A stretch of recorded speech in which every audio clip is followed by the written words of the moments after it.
Good evening. I trust you're doing well. This is Samuel Park, and I'm doing this video pertaining to the relationship structures and dynamics of the personality type ENTJ. The basis for me doing this video is this is my own personality type, and it's largely a commentary about common things that I've noticed after doing some self-examination. But also I've noticed that this seems to be a common trend with other ENTJs. Most notably from what I've observed, from what I've consumed from the observations of people with the personality type INTP. They seem to have a very good grasp of us and of what makes us tick. They typically do for many other types, if they get into typology. So diving right into it, in order to get a better grasp on how an ENTJ works and how we do things, or if you're an ENTJ, having some of the tools and the better descriptors I'm about to provide you added with your own can potentially make you more effective. That's really the key purpose behind this, is assisting ENTJs be more self-aware and to become more effective as a result of it. So to begin, the three tools that I'm using for this video would be a spreadsheet, so an imaginary spreadsheet, a map, like a World War II battle map, or if you can just picture in your mind a bird's eye view of a battle space that you might have seen from World War II with the trenches and sea wire and obstacles and such. Additionally, M.A.D. It's a Cold War era policy known as mutually assured destruction. That one's an interesting one. We'll get into that more in depth towards the end of the video. Now, for the first one, for the spreadsheet. If you were to take the perspective of an ENTJ, and if you're going about your day or days in and out of different social circles, situations, and dealing with various people, you're constantly collecting data points on these individuals. These can be all different things. It can be things, this particular topic rubs this person the wrong way. It can just be overall character or attitude metrics. This person has a really strong sense of honor and responsibility and tradition. Basically what we're constantly doing is we're trying to map out the individuals around us that we take an interest in. Now, ENTJs, we don't do this because we care about you oh so very much, because you're a precious snowflake individual and all that horseshit. No. Typically the way that we view people is we'll often view them akin to how others might view tools, like a good wrench or a saw, or a hammer or something to that effect. Because fundamentally our interest throughout the environment, throughout basically our perception of the world, is achieving goals, various goals, no matter what they may be. We recognize that people, there's only 24 hours in a day, an individual is very limited. Okay, so to solve this, we view people as a tool set to get things done. And so we want to know how to effectively utilize a given person to deploy them to achieve a certain goal. And for you, an ENTJ listening to this, it seems to me to be really critical for you to be able to figure out what types of people are most suitable for what types of goals. And so, as we're doing this, we're basically cataloging people to figure out what type of tool you are. Yeah. Or, potentially, you could be a threat to us of some kind, and so we want to catalog that as well. Oh, this is not a tool, or an ally for a better word. This is a potential enemy. Ah, shit. I'm gonna have to map out all of your capabilities, limitations, strengths, weaknesses, points of vulnerability, etc. in order to effectively deal with you should I have to. Okay. So we've got a spreadsheet in our head, and different people are lined up in this spreadsheet, and we're constantly adding data points to it, and there are different column, or they're different, so like each column being a person, and then each row after that would then be a particular subject or area or trait or categorization of a piece of information. And then we're going to rank order people according to this. We'll put basically a label on them. So this group of people are my coworkers. Here's all the specific information about them. So we can more or less go through a situation, identify which types of people that we've already categorized we're likely to encounter or deal with, and then very effectively go, okay, yep, cool, here's all of these groups of people, here's this whole group of people, here's Susan's, I don't know, bad habits, here's her weakness, here's Sally over there, she gets bullied a lot, but she helps us out. When we're overworked or something to that effect, she'll always offer to give us a hand. Or if it's time to lock up at night, she's often there last with us, so you know what, she's valuable, so we're going to take that into account to try and shore up her weaknesses or keep this individual protected. Because they're a very effective tool to us, and we care about her. If you're an ENTJ, and if you find effective people, allies, tools, you should take care of them. That'll be a recurring theme throughout this video. So, as we're going throughout our life and we're dealing with these people and categorizing data inputs on them to better utilize them, take care of them if need be, etc. And just keep in mind we've got a spreadsheet that's tracking all kinds of things around us. It does mean that we're going to remember your birthday, because your birthday may not be that important to us. Maybe it is, maybe it's not. And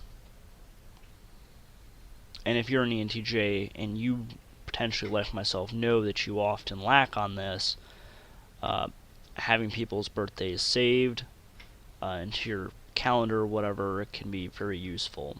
Other people care about that kind of thing a lot, even though it's not always that important.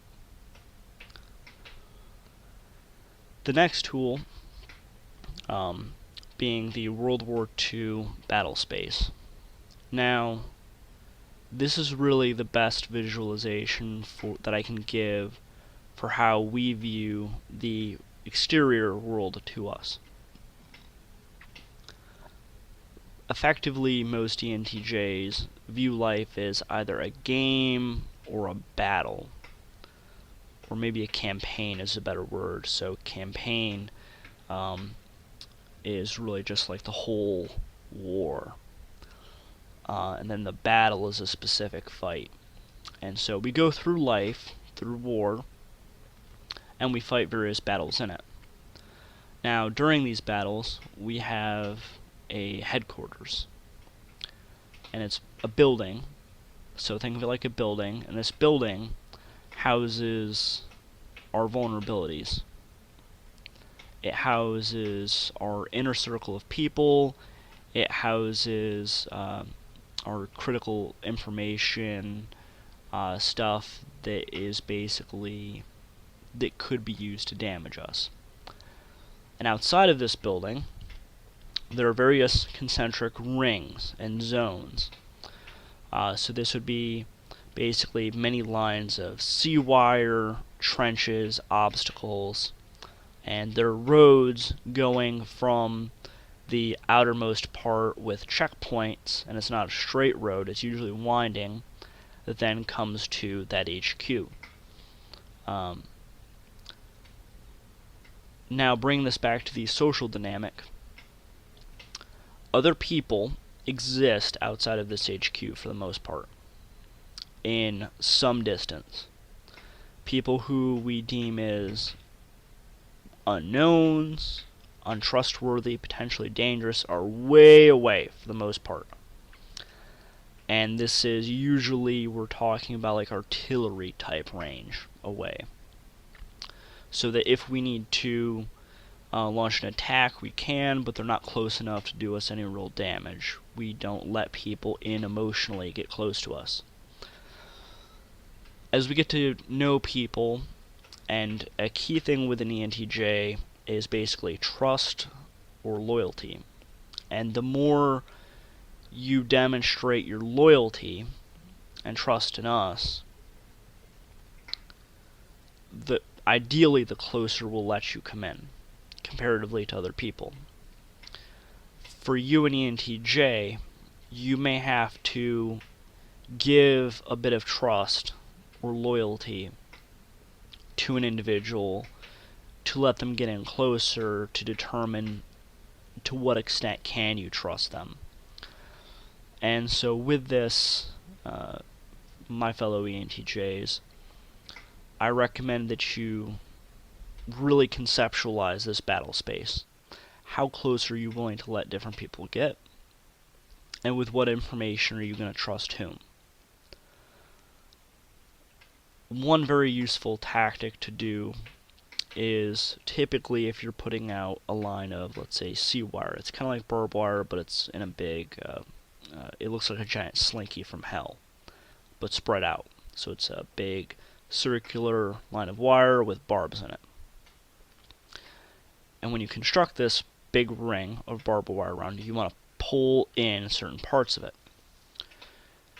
Now, to take this back to that model, other people can't typically see that bird's eye view of the battle space that you, the ENTJ, does. They only see part of it. They can only see at that two-dimensional layer. And they can't fully see to the other side. So, if someone does potentially become a threat, or they try to force their way in to get to know you in ways that you're uncomfortable with them getting to know you, you can effectively pull them in with a false, you can demonstrate false vulnerability or a controlled amount of real vulnerability to get them into a position to whereby you can better figure out, okay, is this person trustworthy or are they not? Or if you want to protect your innermost self, you can pull them into that space, that zone where they think they know this deep, intimate part of yourself, but it's not really all that deep or intimate. I personally find old, sensitive information very effective for this. So effectively, rather than letting them into the real HQ, you set up a little shed outside in one of these little, like, false zones, and you put a folder in there full of old or bullshit information, and they got that, and they think it's important. And then you wait and you see if they leak that or if they try to use it against you. So for other people, this may sound very manipulative, it may sound very unhealthy, but a key thing to remember for an ENTJ is in that headquarters building, we don't take real emotional damage well. We don't receive it well. We don't heal from it well. It can be quite damaging if we legitimately get hurt by someone. So this is all for defense, more or less.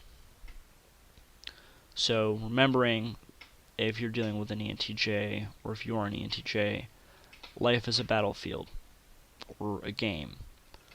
And understanding this kind of maneuvering and positioning can be very effective.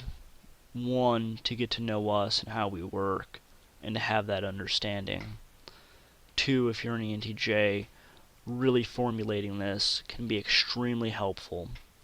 It can keep you from hurting people needlessly. It can also keep you from getting hurt while trying to be more, I don't like the word vulnerable, but authentic, and trusting.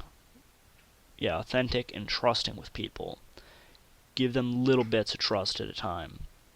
Remember, if you have several zones, and you let people in slowly, zone by zone, then in that case, you'll start to see how their behavior shifts. So maybe this is someone you can trust, you keep letting them in, until eventually you build up an inner circle, which maybe I'll touch on in a later video.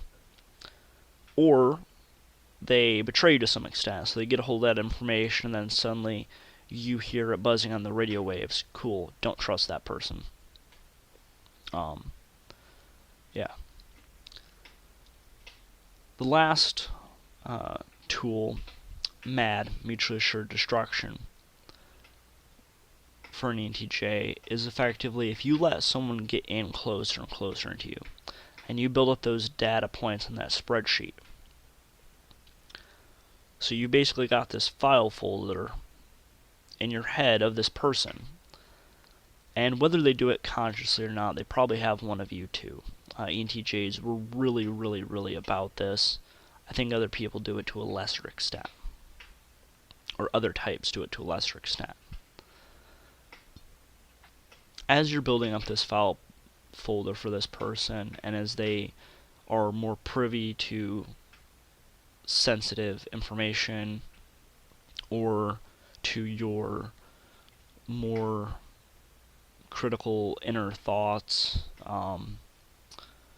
sources of trauma, etc., basically stuff that they could use to harm you if they so chose, equivocally building that up on them, to the eventuality to which neither you nor them should betray each other and use this critical information because the other one has it too. Be careful, ENTJs especially, be careful about getting false or bad information, or if you, let's say you slight someone to such an extent to whereby they just say fuck it, and they don't care about that anymore, it's not a good look when you have to do this to other people. But it can be a very effective tool to preventing that kind of emotional damage from occurring.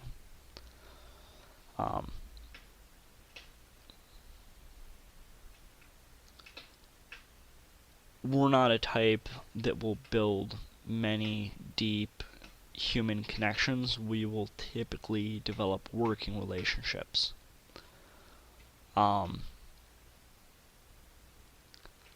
And so, from my perspective as an ENTJ, if I want to develop a deep connection with someone, I'm not the most empathetic. I don't think ENTJs typically are. But if you do want to have a higher level of trust with certain people, and you want to build up that inner circle, it's usually 3 to 5 people who, as I said, I'll get into that into a later individual, but they're as close to you as anyone possibly can be. And even as you get into some of the closer outer rings of your zones, you should have the ability to quickly snipe any one of those people, if need be. Because at that distance, they could potentially do the same to you. So although it's not completely catastrophic levels of information on you, it's still very damaging. So having that mutually assured destruction is one way to develop closeness, deeper understanding, but also to protect yourself. Okay, that's all for this video. I'll be going into some other topics as it pertains to ENTJs, more in depth, the inner circle, etc., and others. If you like this kind of content, please do like, subscribe, ring the bell. If you disagreed with anything I said, or if you have a similar anecdote or maybe something a little bit different, please do go ahead and comment down below. I'd love to hear your thoughts in that regard. If you have any questions for me, also, once again, comment down below. If there's something you want to know about ENTJs, ask away. I'll do my best to answer. And with that, take it easy.